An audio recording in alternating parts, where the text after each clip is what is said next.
Florida plays South Carolina Saturday. It's not necessarily a game we expect to be all that tightly contested. Crazier things have happened. We're going to talk more about that game later in the week. But I did want to just kind of remind people, we talked about this in the preseason, but I felt it necessary to remind you again. Florida obviously had an impressive opening week win against Ole Miss. They went in there and they ran up half 100 on them. And so, in a typical year, our theory is I want to see 2 weeks of a season before I start changing any hardwired, preconceived notions about a team. And that's normally with good reason, because normally we've gotten enough viable intel from spring, summer, and fall workouts, and spring practice and fall camp, that we can form a reasonable, logic-based foundation of a belief about a team. This year we had none of that. We didn't have spring. We didn't have summer workouts, at least to the degree you normally would. We did not have a normal fall camp in a sense that we didn't get any information because they were all closed. No one could go. And so normal modes of communication and normal means with which we would gather information, they were non-existent. And there were fractions of whispers that you would normally get. So my point is, with Florida this year and with teams this year, as I told you quite a while back, I had written in my preseason notes in all caps, value week 1 of the 2020 season more than everything you heard in the months leading up to the season combined. So, what does that mean for Florida? Well, as I told you with Florida, I didn't pick this team to win the SEC East. I'm going to revise that in just a few minutes. I did not pick this team to win the SEC East, and the reason that I gave you, I said it was 51-49, I was right on the fence with it, but I picked Georgia, and the reason was because I wasn't necessarily sold that there was going to be this quantum leap, this progression of production between last year and this year for Kyle Trask. And I was not convinced that their perimeter skill was quite as deep. I knew the names, but I didn't know it was quite as deep and dependable and varied as a lot of Florida fans swore to me that it was. And so that was my preseason notion.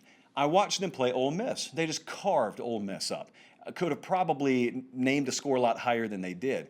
And so coming out of that game, I drastically revised my perception of Florida.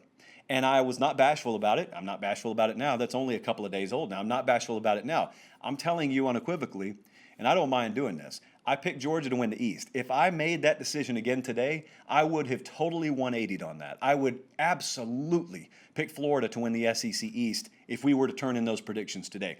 That's how much week 1, kind of on both sides of that fence, changed my mind. You only have the information to go on that is before you right now. And you can forecast this to happen or that to happen, but let's talk about Florida here for a second. Every time this week so far, and it's early, it's only Tuesday, every time I've given praise to Florida, inevitably there's been someone or 10 people in the room or on Twitter or whatnot that have said, well, it was just Ole Miss. Hey, dude, it was just Ole Miss, like I didn't watch the game. Like I haven't fooled CBS into paying me to watch these games for a living. I know it was Ole Miss. I saw it. Guys, I watched every snap, and I've watched the game again since then a couple times. So I know it was Ole Miss. What are you talking about? What do you mean when you say that? Can you not learn anything when you play an inferior opponent? Line on the game wasn't 31. Line on the game was 12.5 when we got it as our best bet of the week, and then it went up to 14. And so point being, they won by more than that. So they exceeded an odds maker's expectation. They exceeded most people's expectation in week 1. But when you say it was just Ole Miss, let me remind you of something, because my entire basis for this point is I think they're a whole lot better than they were last year. Last year, just a few games I picked, Florida in 2019, they scored 24. These are total points, not just offensive, total points. They scored 24 against Miami. They scored 29 at Kentucky. They scored 34 against Tennessee. They scored 24 against Auburn. They scored 23 at Missouri. These were last year's results. That's not just 1 or 2. That's like half of their schedule last year. That was the offensive production. Yeah, it's one sample size. It's 1 week's worth of sample size this year. But the showing they had Saturday, if you are familiar with Florida football, you spotted the difference immediately. Immediately. I don't care if they were playing against air. They looked radically different for the better than they did this time a season ago. They have got, and they've got a lot that I love, okay? Obviously, they've got a dynamic quarterback. They've got dynamic and very, very different versatile pieces on the perimeter in the skill department. Kyle Pitts was, like I said, the best football player that I saw on any field Saturday. But I want to ask you, because that's what I see. So if you disagree with me, I want to ask you, what is your hesitance rooted in? I think the answer is it's rooted in preconceived notions you formed during the preseason. Reading a magazine that was printed before we even knew how many games we were going to play, or depth charts that were made up by some guy who writes for a living because they didn't come from Dan Mullen. The folks who cover the Florida beat didn't even know who was starting until a couple of hours before game time last Saturday. So my point is, if you still doubt Florida, if you're still of the belief that, oh, Georgia is far and away the team that's going to win the SEC East, what is it rooted in? Because there's no chance it's rooted just in what you saw in week one. If I were to have taken you and sent you to Mars for the offseason, and then I brought you back and I wiped your memory clean, but you still maintain your knowledge of college football, and you just watched week one, what would you think about the SEC East? What would you think? I always go back to the old faithful, the old reliable, the Pierce Brosnan protocol. And the Pierce Brosnan protocol from the hit blockbuster, Colin's favorite movie by 10 Miles, Dante's Peak, is just this.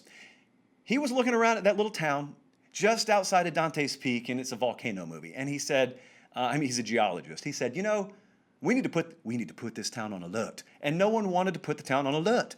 And he said, if you take a frog and you put him in a pot of water and you slowly turn the heat up, the frog will just boil to death. But if you throw the frog in the boiling water, it'll hop right out. And they said, well, what is that, Harry? Your recipe for frog soup? And he goes, no, it's my recipe for disaster. Well, you know what it's my recipe for? A bunch of folks making a fool out of themselves when they talk about what Florida is and is not capable of. We're clipping that for individual use, I can tell you that. This team right here is for real. I don't need to wait 5 weeks to tell you they're for real, is my point. If you guys want to wait, that's all well and good. I don't need to see anything more than I saw the other day. What you should be throwing in my face is defense. That's what you should be throwing in my face. Not a lot of people did, but if you did, I would ask you this. What were you probably screaming this time and even later than this time last year about LSU? You were probably screaming, oh, defensively, they're not there. I mean, Joe Burrow, yeah, okay, that dude looks a lot better than he did a year ago when he got shut out by Alabama. And yeah, they got offensive skill for days, but, I mean, they just had 38 hung on them by Vanderbilt. Those were people that didn't watch the game and realize a lot of those were non-offensive points. But I digress. This time last year, you were hating on LSU's defense. And then LSU started getting guys back. Just like Florida's about to start getting guys back. You really think Florida defensively is going to look that bad the rest of the year? They may not be a top 3 unit, but you think they're going to look that bad? And if they can score like they showed the proclivity to do in week one, do they really need to be holding everyone under 17 points per game? I don't think so. So everyone out there that I have heard questioning Florida's validity, those are also the same folks who, about their own team, are saying, oh, don't worry, it was just week one, we'll get it together. Well, you can't predict week-to-week rapid improvement for your team, but look at Florida and say, no, that's actually the best they're ever going to look. They're going to regress the year, and we're going to progress this year, and that's not the way that works. At least I don't think that's the way it's going to work.